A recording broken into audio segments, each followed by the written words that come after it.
No.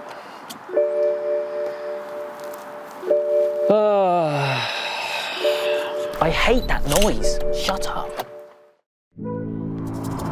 Hey guys, it's Luke here and welcome back to another video. Welcome back to the Golf R today, which has actually been my daily again for the last little while, last kind of month or so. And that is for one very good reason. The M3 is down again. To be honest, this is a bit of a slapdash video. I've been doing some errands today and thought that I'd bring you this video today. And it also coincides, luckily, ooh, hear those stones, with the relevant part which I've been waiting for the M3 to hopefully fix it. I'll explain exactly what is going on with it when I get back home where the car is. But yeah, it has been a little bit annoying, but to be honest, it has been a pleasure daily driving this car. Not the most ideal, of course. You can probably hear my squeaky windows, which tend to be a little bit annoying sometimes, but it's more economical than the M3, funnily enough.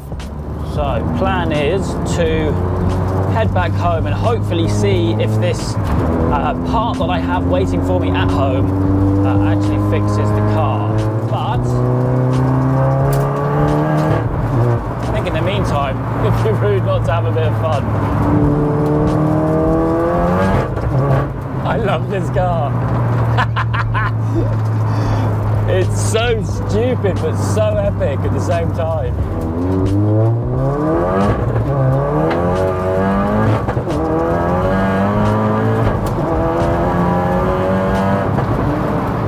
A little third gear, ease in the power.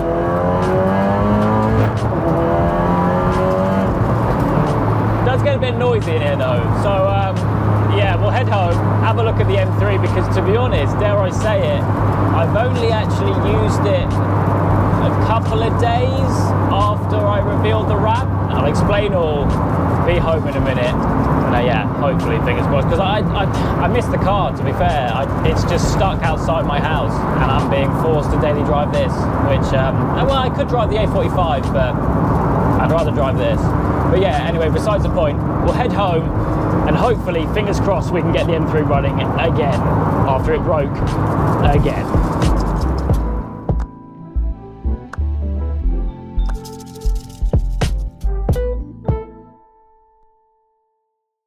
So this car has actually sat here for I think a couple of weeks, as I said just a minute ago. And before I actually delve into this properly in terms of explaining what's gone wrong and hopefully, fingers crossed, sorting it with whatever is in here, really not a lot.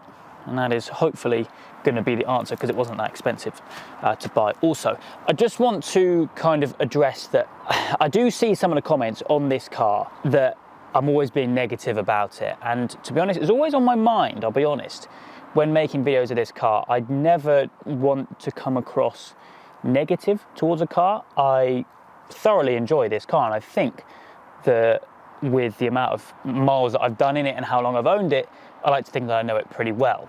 And merely this car and my other projects, the other cars on the channel, the aim for me with that is to document the ownership experiences, and just so happens that this car has had quite a few things go wrong, therefore that's the kind of videos that are on the channel. However, basically, long and short of it, I use this car every day. If you didn't know already, I've recently had it wrapped in the E92 Midnight Green Metallic by Monster Wraps. It looks absolutely phenomenal. I've also got a fairly fresh set of wheels on it in the form of some genuine 359M M3 competition wheels, basically in silver, which I think with the green looks incredible.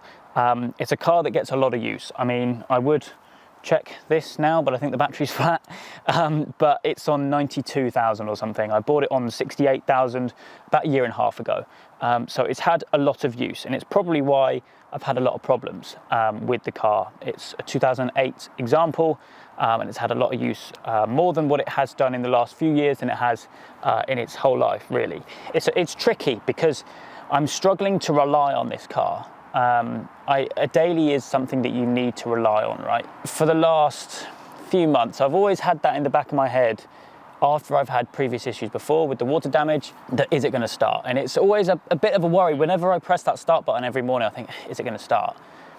And one morning, it didn't. And this is basically where we are at. Hopefully I can now get my booster pack and I can show you exactly what it's doing before we hopefully, fingers crossed, fix it. So that is why I've basically been daily driving the Golf. And actually in winter, I don't run wheel arch liners. That is why you get so much grit all in here, which is sometimes a little bit cringeworthy when you open the door and it all kind of crunches together. But race car, that's just part of what we're doing here. In here, I have a nice jump pack. You do have to be careful with these, but this is an anti-surge one. So theoretically, it shouldn't surge anything, which is good.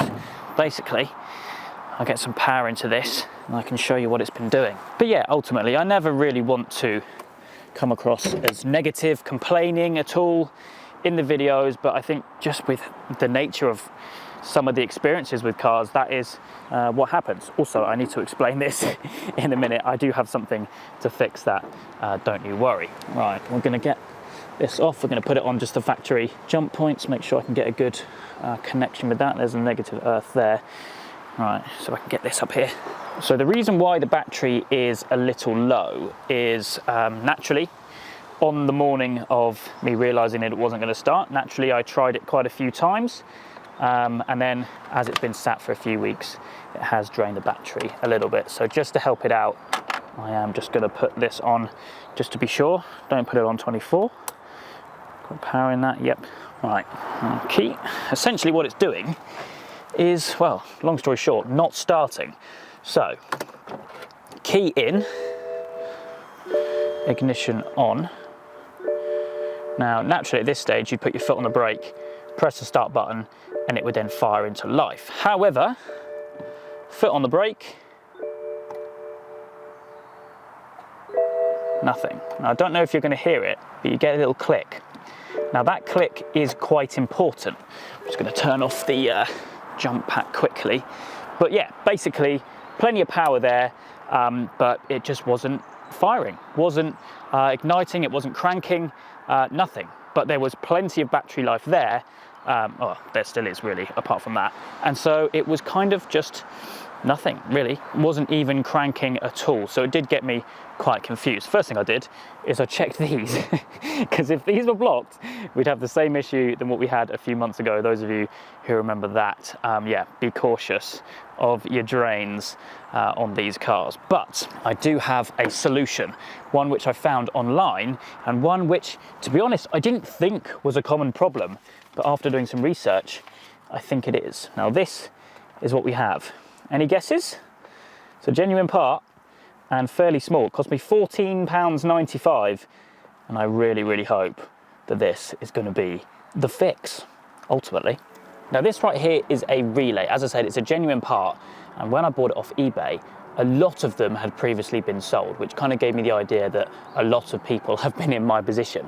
Now basically, from what I understand, this little device powers and controls the mechanical parts of this car. Now when I was doing some diagnosis myself of what was wrong with the car, I thought immediately starter motor, battery, or maybe the alternator, or all three, or none of them. Because naturally, if there's power there and it just wasn't cranking, wasn't firing at all, naturally starter motor could be blocked. However, now before I actually want to go into that and replace them, I wanted to check this, because this is what powers those and tells them to start.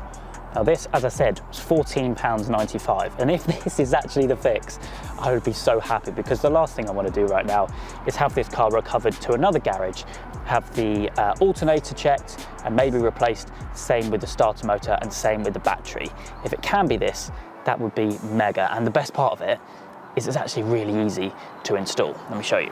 In here, in the glove box, we can see there's like two little fixings at the back. Now behind that, it's gonna be quite tricky to do this with a torch in my hand as well. Now behind that, if you do undo these clips, you have basically the fuse box for the car. We have a little manual here which explains what each one does, and then just behind that you have the fuse box. Now what's going to be really hard to show here, because it's behind kind of this bit right here, is there are a row of relays. Now the one which is basically right behind that main bracket in the middle is the one that we need. That, according to the videos that I've seen online, is the relay which I have bought and I have replaced using the part number, if I can find it quickly. I have part number 6901469. That is the relay which powers the starting process and basically controls the starting process of this car, of the standard E92s, the E90s, anything, basically anything 2008 to 2010, that kind of era of BMW, or actually maybe a slightly longer range of age. That is basically what it controls. So if you can see behind that main wire, there is a black square behind those two big wires in the center of the screen. That is the relay that we need to take out. And yeah, it's pretty simple to do. All you've got to do is basically just pull it out. So what we're going to do, trying to do this multitasking 101 going on here, is get behind this. So this bit here is what I need to take out. Now, one thing I did see online was that it is normal for these to be warm. And whilst I have tried to start this once on camera just a minute ago, it is a little bit warm. So we can tell that something is trying to do something. Now, when I was researching this the other day and I was trying to start the car multiple times because I'm getting a little bit frustrated with why it's not starting, this was quite warm. So that I thought was a good sign, I think. Right, first of all, I'm going to check the pattern, make sure that matches, which it does. That's good. I tell you what, if this works for 15 quid, that would be the best thing. There we go. Right, that is all I need to do. Please start. Just to give the car a little bit of a boost. We'll pop that back on. It's not putting loads of power into it, but I think it just needs a little bit of a boost, really. And now let's see if this is going to work. Key in, foot on the brake.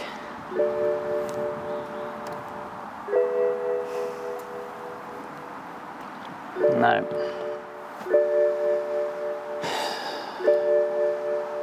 That is not good. I really thought that was going to work. Let me lock it and unlock it.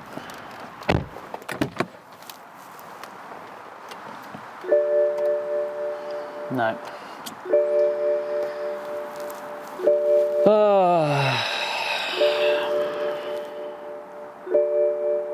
I hate that noise. Shut up.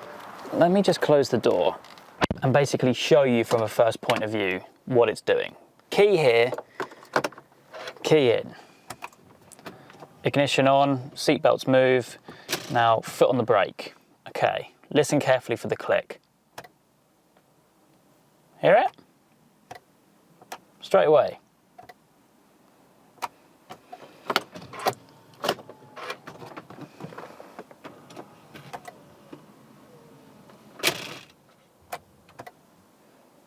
Nothing.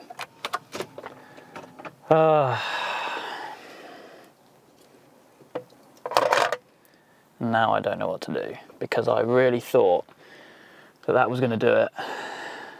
See, this is what I was doing the other day.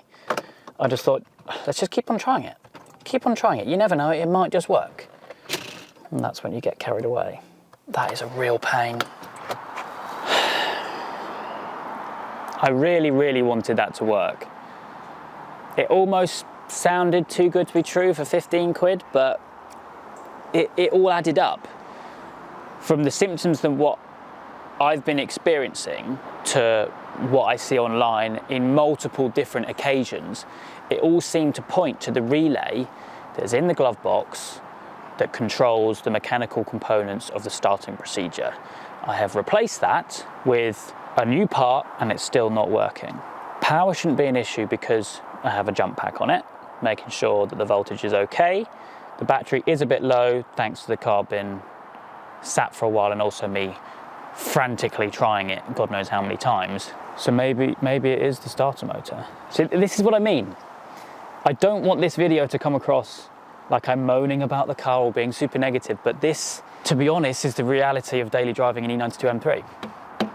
I've had a lot of problems with it, but it's an epic, epic car, in brackets, when it works.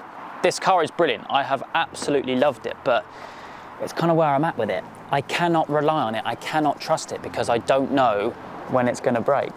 But it's still a pain, and I have no idea what it could be, because everything than what I saw seemed to all make sense for it to be the relay.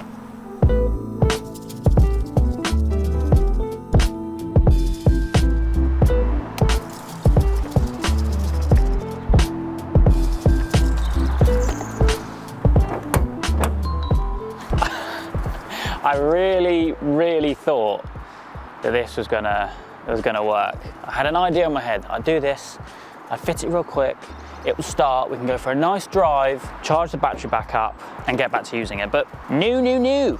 It has not gone that way. I'm stumped, to be honest. I think it might be the starter motor now, which is more of a pain. I will need to see where the starter motor is, how much it is, how much of a pain it is to do it. If it's not too bad, I could try it myself, but I suppose at least for now, I'm sorry that I haven't been able to bring you a proper video, so to speak.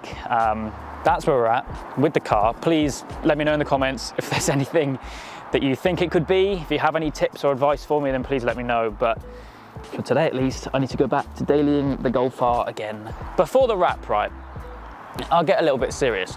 Before the wrap, this car was looking a bit tired. It wasn't necessarily something I was hugely proud of with how it looked from an outsider's perspective of how I treat the car, but it's a car I use every day. It's an older BMW, and I just wasn't really proud of it. I don't know. I'll get back to the drawing board. I'll keep my head high, and hopefully, fingers crossed, in the next video with this car, it'll be back up and running. We're having a great time, and I might do a spontaneous road trip. But regardless, that's where we're at. I'm not gonna say I hope you have enjoyed, because it's really not really one of those videos. But yeah, leave a like if you have, and make sure you subscribe for all the adventures still to come.